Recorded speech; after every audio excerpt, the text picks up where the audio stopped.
And first, I just wanted to briefly thank the Vogel Prize Committee this year for all their hard work to determine the winner. Really an outstanding field of submissions.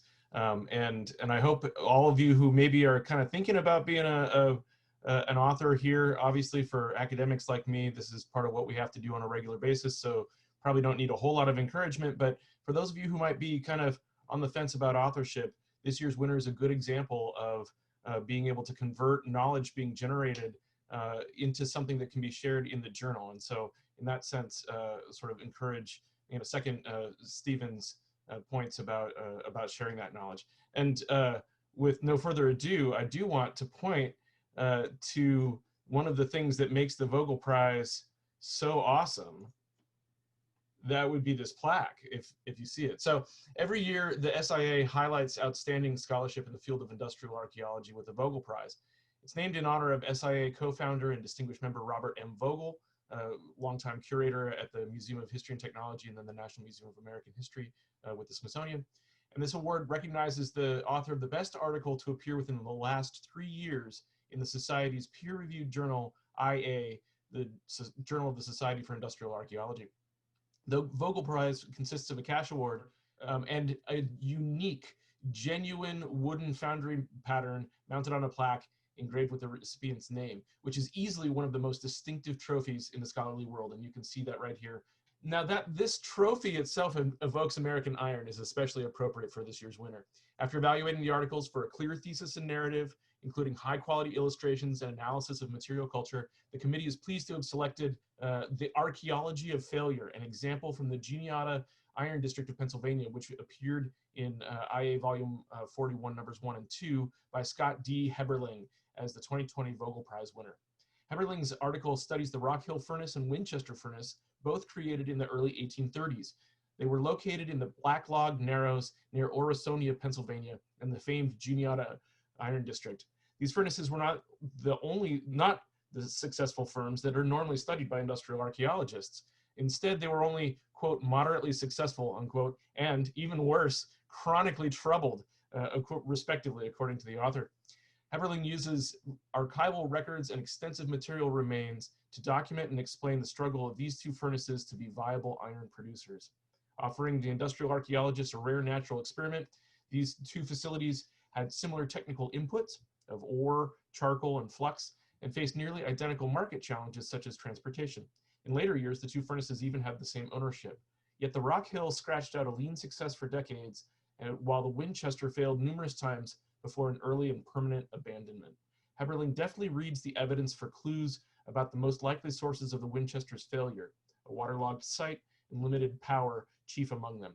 The result is a clear portrait of the, quote, thin line between success and failure, unquote, that defined this period of American ironmaking.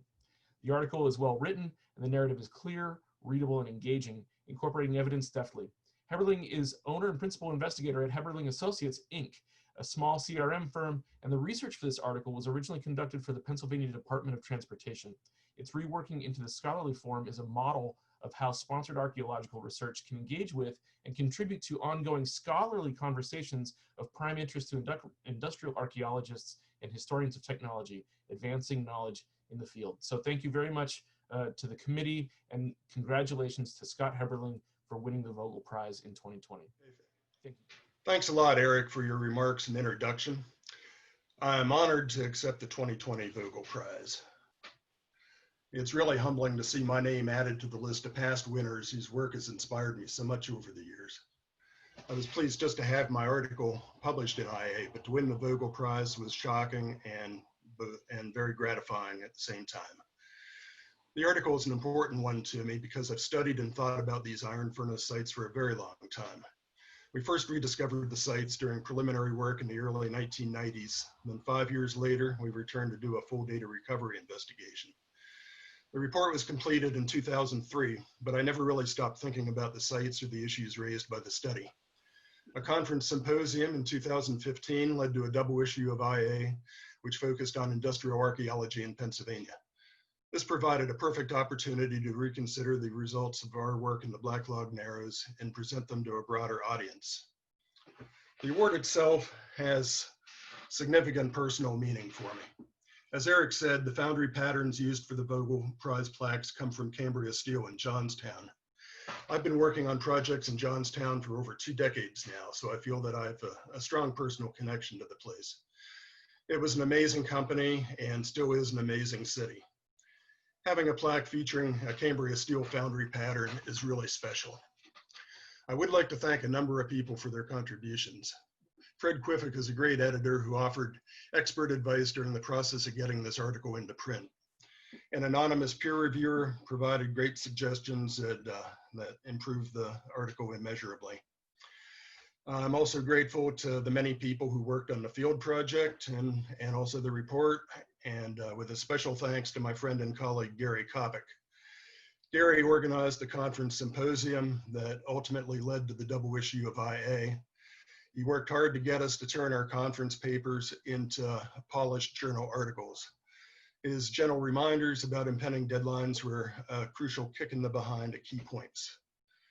My thanks also go to the prize committee for considering my article for the Vogel Prize, and also to the entire membership of SIA for making this such a great organization to be part of. Thank you all very much.